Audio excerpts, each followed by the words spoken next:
Hello, I'm Orkan Amashov. When South Korea's President Yeol declared martial law in a late-night TV announcement citing anti-state forces and the threat from North Korea, many were taken aback. In his address on Tuesday night, President Yoon referred to the political opposition's attempts to undermine his government, adding that martial law was necessary to crush anti-state forces that had been wreaking havoc. His decree temporarily put the military in charge. This prompted thousands of people to gather in front of the parliament in protest. The National Assembly of South Korea convened very quickly, voting down the decision on martial law with 190 lawmakers present. Subsequently, the president was forced to lift the martial law order. However, briefly, South Korea, which has not had martial law imposed since the 1980s, was under temporary military rule, with the deployment of troops and police to the parliament being triggered and helicopters landing on the National Assembly's roof on Tuesday night. Now, lawmakers will vote on whether to impeach the president over what the country's main opposition has called insurrectionary behavior. The country is still in the grip of a major political crisis caused by the paralysis of the state machinery, with the President and the National Assembly remaining at loggerheads. Joining me now, Professor Dr. Rovshan Ibrahimov, Hankook University Foreign Studies, Seoul, South Korea. Professor, I'm so grateful to you for your time and most grateful to you.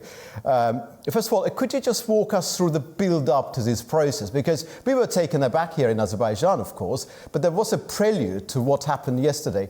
It's not new, actually. It was expected in some way, but not so extraordinary, because it should be noted that from the very beginning, when the President Yoon was elected, there was already a scandalous situation regarding to his family, most concretely about his wife, which was involved into the plagiarism processes regarding your scientific research, additionally some corruptional issues, and there was also discussion about possible impeachment against the president, his family, and members of government.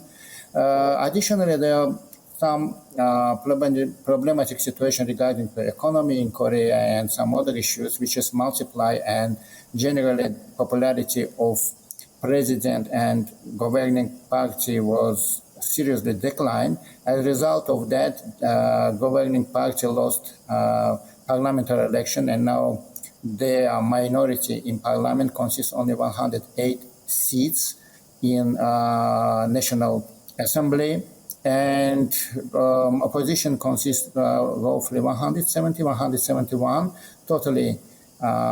Besides of main opposition party, there are totally 8 parties in parliament. So they decided to start impeachment process, which decision and voting for this will be in 3 days, maybe in 72 hours. And actually, still now there's not enough deputies for making final decisions. Deputies, while governing party has 108 deputies, and totally in National Assembly there are 300 deputies. That means if some deputies will vote from governing party in favor of impeachment decision, then it will be adopted. Actually, it's possible because yesterday evening for amendment of illegal and unconstitutional act about martial law, 18 deputies from governing party also participated. But even though if it will be passed from parliament, there's a question how will be situation in constitutional court, because currently there are only 6 judges in constitutional court, totally 11, and for the positive decision it needs to be all them have yes. If only one say no, then no impeachment will be happen. So there's also still some options for President Yoon avoid impeachment. But nevertheless, we can say now that there is a political crisis in Korea. And will it be a short-term crisis or long-term? It will be shown the consequences developments. At least, for example, this crisis more concretely in short term started with the discussion of next year budget, and it's converted into the decision which was given by President yesterday evening. It was anti-constitutional because in this manner there is no option to making such decision by president. I see. On the basis of your analysis and description of what's going on there, it seems that it is purely driven by internal dynamics and there's no external element that we could consider. Because what President said yesterday in his announcement that the South Korea needs to be consolidated against external threat. So would you reiterate the point that there's no question of any external influence here? It's purely driven by internal politics and his current predicament.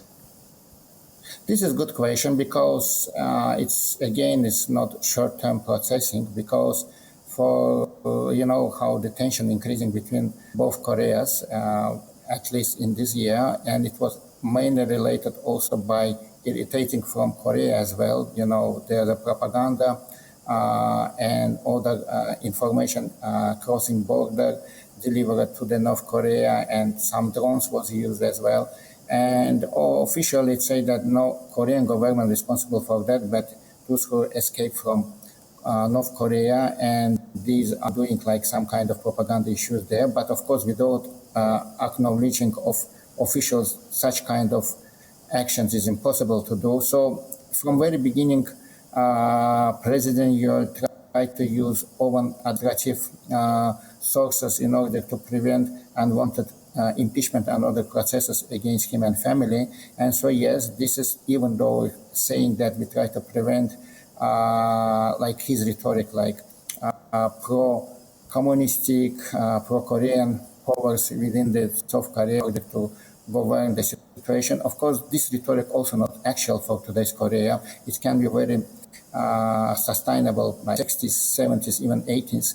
But that once more shows that the current president really don't adequately understand what is Korea today. And of course, if we look to the policies which implemented by current government and even by the previous government, we can see that despite that Korea already has postmodern society and different type of needs and expectations, which cannot cover their expectations and not ready to do this.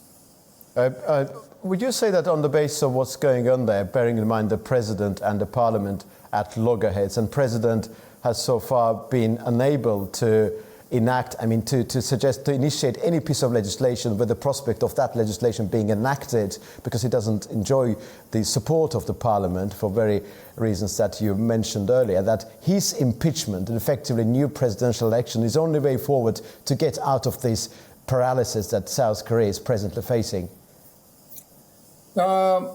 New presidential election maybe still will be not the solution for political crisis in general, because it's not conjunctural, it is structural. It's related with constitution, because it is presidential system, but president can be elected only for 5 years and not needed like majority of 50% of population with minimum majority they can be elected. And actually current president was surpassed the opponent just 0.7%. It shows that, and received, if I'm not wrong, 43%, and that means that from very beginning he even did not supported by majority of Korean society. Short-term presidential term made that Korea now unable to making long-term policies, and as a result of that, there's a discussion: should Korea have 2 terms of presidential term, can be parliamentary regime in order to making sustainable governance?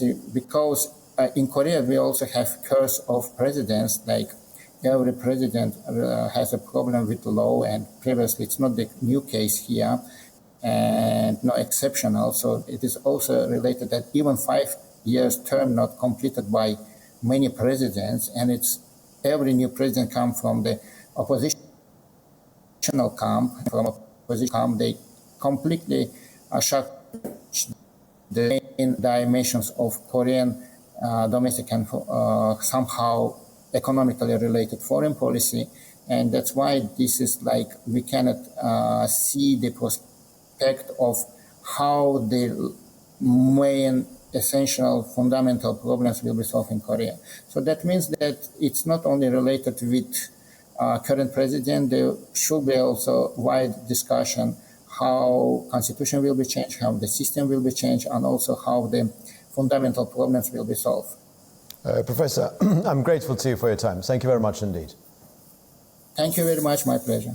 Thank you. This was Professor Dr. Ravshan Ibrahimov from Hankook University of Foreign Studies, Seoul, South Korea. That's all for now, and see you very soon indeed.